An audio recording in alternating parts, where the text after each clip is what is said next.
At my worst, I wagered over $16 million in about 8 months. 16 million. And the crazy part is I didn't even think I had a problem, but I was down over seven figures. It wasn't just my money, that was loan money, that was parents' money, that was payday loans, regular loans, friends' money that I borrowed. And again, I didn't think I had a problem. My name's Joe, and my last bet was April 16th, 2024. And this is my story about how gambling really ruined my life. Like most people, especially when you started betting 5, 10 years ago, you bet with a bookie. It started out small, it was controlled, there was no big issues, weekly payouts, everything was casual. But I definitely noticed signs early on, like I would be up going into the weekend, so I would press my bets to try and turn it into way more. Or if I was down, I would chase. My thought was, yeah, I overextended myself a couple of times, but it's no different than if you were to go to the bar and wake up the next morning and be like, wow, I spent way too much money. One of the earliest signs that I had where I knew like, hey, this might be a problem is typically with bookies, the payout was on Monday or Tuesday and they would pay you at the end of the day after they collected from everybody else. And if I was up,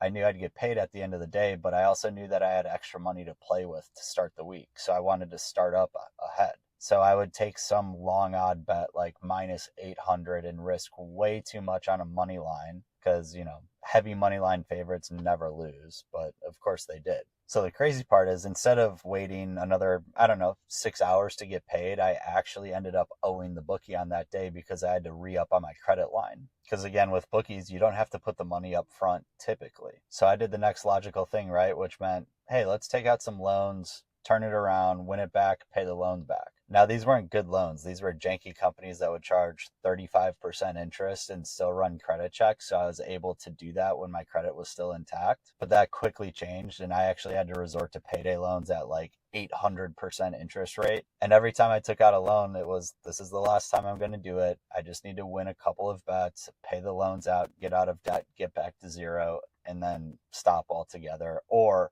I would start fresh. That's the cruelty of gambling. You don't chase the math, you chase the feeling. You just want the action. And by the end of it, I honestly didn't even care if I won or lost most of the time. I just knew that I needed action to get through the day. So then what would happen, and this was another big sign for me, is I'd lose with one bookie, I'd come up with some excuse or a payment plan, and then instead of just paying that and not betting, I'd find another bookie to take my action so that I could win on him and then pay the first guy back. So I was robbing Peter to pay Paul, and actually at one point I owed 5 different bookies. I did a lot of stupid things when it came to coming up with excuses for bookies. I mean, I created fake phone numbers. I told them that I was referring my friend to them, but it was really me the whole time. So now I owed the same bookie, but on 2 different accounts. I know one time I told the guy I couldn't pay because I was actually at the World Cup and I needed to make sure that I had some cash. And it's like, that guy had to have known that I was bullshitting. At home, I lied too. I worked 100% commission jobs, so sometimes paychecks would be $10,000, sometimes they'd be nothing, sometimes I didn't get paid for a month, so the money actually came really, really quickly. And I'd always refused to combine finances with my wife, and the reason that I told her is that I just had these expenses and it was much easier to track that if everything was separate, but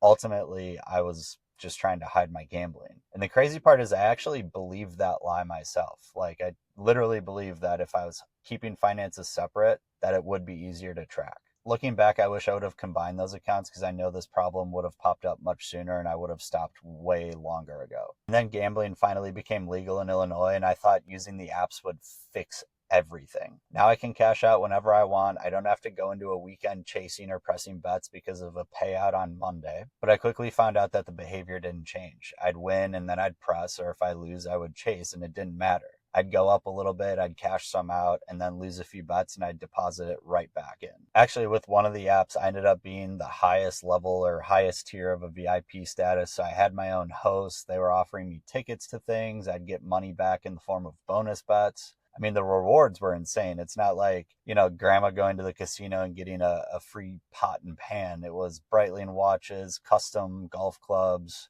I think they once offered a vacation to Italy to go truffle hunting, which is insane. And I never took those because I always wanted the money in bonus bets. And I also knew if I did take those, or I went to a concert and had box seats, people would ask too many questions. How'd you get these tickets? How'd you pay for them? And they'd either probably see a logo for the sports book right in the box, or again, they'd ask way too many questions and I didn't want to give myself up. It really became all about protecting the lie. But it's kind of wild. Those offers themselves actually fed the fantasy. In my mind, it was like I actually could afford all of those things because they were being offered to me. Like in Gamblers Anonymous, they talk about this dream world of gambling, and I thought I was actually living that, even though I was completely broke, living paycheck to paycheck. And part of that is just my own insecurity because I wanted to be that guy with all of my friends that if we were all out, I picked up the dinner tab. Not from an ego standpoint. I just wanted to be the guy that was known to take care of his buddies and share these experiences with them. And I was the one doing that.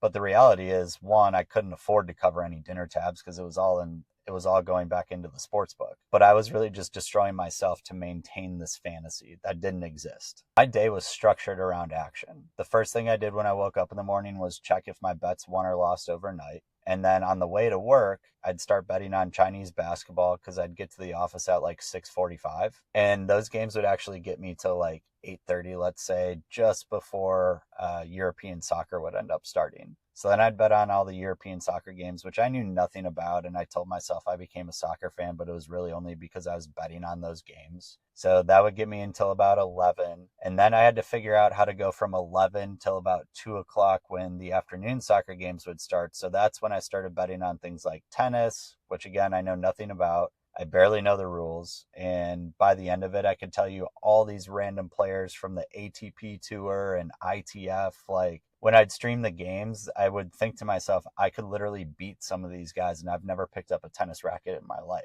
And then I started betting on European basketball, and I'm not even talking the top leagues. I mean, there was Turkish women's basketball, Finnish basketball, Icelandic basketball. I mean, it was just crazy. And then I would get to the European soccer games for the afternoon, which would get me through the end of the workday. And then you would think, hey, maybe I can wait another 4 hours where I could start betting on NBA or NFL, college football, like the big US sports. But I couldn't even do that. That's when I discovered Brazilian basketball. I'd bet more tennis, just anything to get me to those night games. And then again, of course, you'd have that entire slate of night games. I remember vividly watching Weber State versus like Utah State in basketball. Why would anybody pay attention to that game? And people would ask me why I cared so much about watching this game. And I would say, oh, I just really love sports. You know, I played college football. It was in my blood. But really, I just had action on it. This was the craziest run I ever had. I had turned a $3,000 or $6,000 deposit into over $500,000 in about 10 days. And at that point, I was like, okay, I'm done. I know this is the most crazy run ever because it wasn't like I hit a bunch of parlays or whatever. They were all single straight bets. So I took out 300,000, left 200 in my account thinking, okay, I'm never going to have to deposit another dollar. This will last me the rest of my life because now I know how to win. Now I know how to have it controlled. And very quickly I said, okay, we're going to make one more really big bet. And of course it lost. And next thing you know, that money goes back into the account and that $500,000 is gone in about 3 days. That's the trap. Winning doesn't stop the compulsion, it only fuels it, especially if you're a problem gambler. And eventually, I never really told myself I was going to quit. It ultimately happened because my family found out about it. And that's when I ended up going into treatment for it. And I was also diagnosed with depression, which I had no idea I was dealing with at the time. I mean, I wasn't eating. I lost 25 pounds in 6 months, not by design. I just told myself I was intermittent fasting when everybody was saying how skinny I looked. I was barely sleeping. I mean, I could get 2 hours of sleep or 10 hours of sleep and I'd still be exhausted that next morning. I mean, I was dealing with suicide ideations, which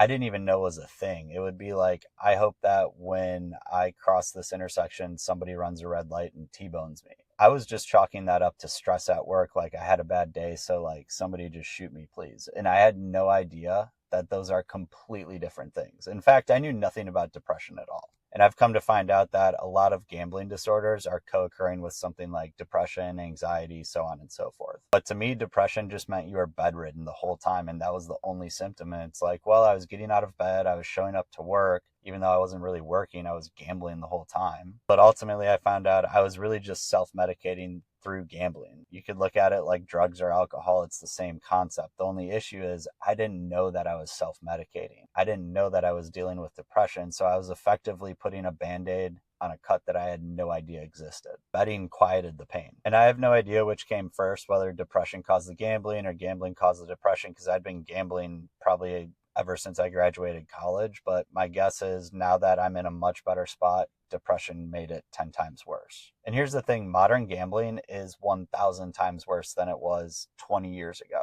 I mean, 20 years ago, you had to go to a physical casino if you wanted to play blackjack, or if you wanted to place bets on sports, you had to go to like Atlantic City or Vegas. You couldn't do it anywhere. Now your phone is the casino. In fact, it's actually more like an actual slot machine. I mean, a slot machine pull takes what, 3 to 5 seconds? If you go to a baseball game, you can bet on every single pitch, whether or not it'll be a ball or a strike. And I don't know, maybe there's 300 pitches. That's 300 bets you can make on a single baseball game. And that's not including money line or over-unders or any other outcomes. You can bet on every serve in tennis, every corner kick, how many corner kicks there are going to be in a certain amount of time. I mean, it is insane. It's constant and it's instant. And that accessibility really just makes the spirals happen faster. My rock bottom wasn't some major thing. It was really just a long period of building up over and over and over again, being stuck in this cycle. It was little things like missing time with my daughter because I was too glued to my phone. If I was giving her a bath, I'm paying attention to whatever game I'm streaming. I couldn't put it down for 10 minutes. If I'm out with friends, I'm constantly on my phone. If I'm at a restaurant, I'm checking scores underneath the table or going to the bathroom 10 times to place more bets. So again, I ended up going to inpatient treatment, learned about my depression. Then I did PHP and IOP, which are just step downs from inpatient. So I was doing pretty intense therapy for about 4 months, and I still did ongoing after that. Weekly therapy for another year, Gamblers Anonymous every single week, multiple times a week.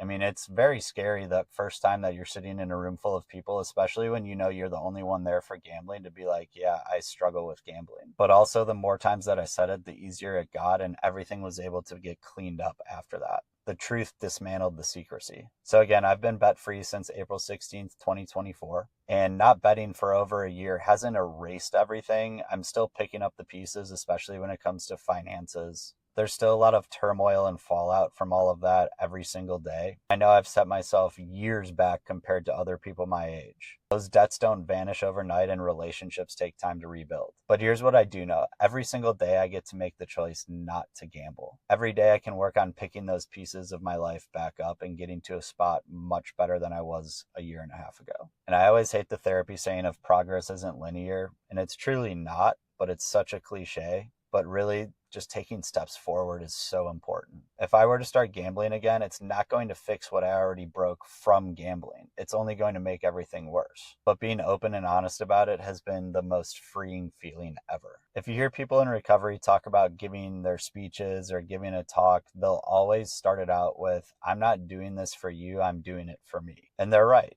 To some extent. I mean, I certainly want to share my story to help people, but ultimately being able to get out and put my story out on social media has been the best accountability tool I've ever found. Even when I get all the trolls on there commenting like, you're only one bet away, you're just a quitter or whatever, like, I love engaging with them, but that's not going to affect me or trigger me. It just makes them look dumb. And I'm not saying everybody needs to go online and share their story, but I think being honest with the people that you love is going to help you, because most of the messages I get, their spouses have no idea, their family has no idea, their friends have no idea, and it's all because of shame. And the thing is, your friends and family aren't going to treat you differently. They're probably just going to love you a little bit harder. So if any of this lands with you, like the lies you've kept, being a VIP host, or anything along these lines in the world of gambling, just know you're not alone. I built a giant hole and I've paid the price for it. Tenfold. But I'm climbing out of it, and I know you can too. One thing I would definitely suggest is pull your win-loss statements. Take a look at it, because I know if I would have done that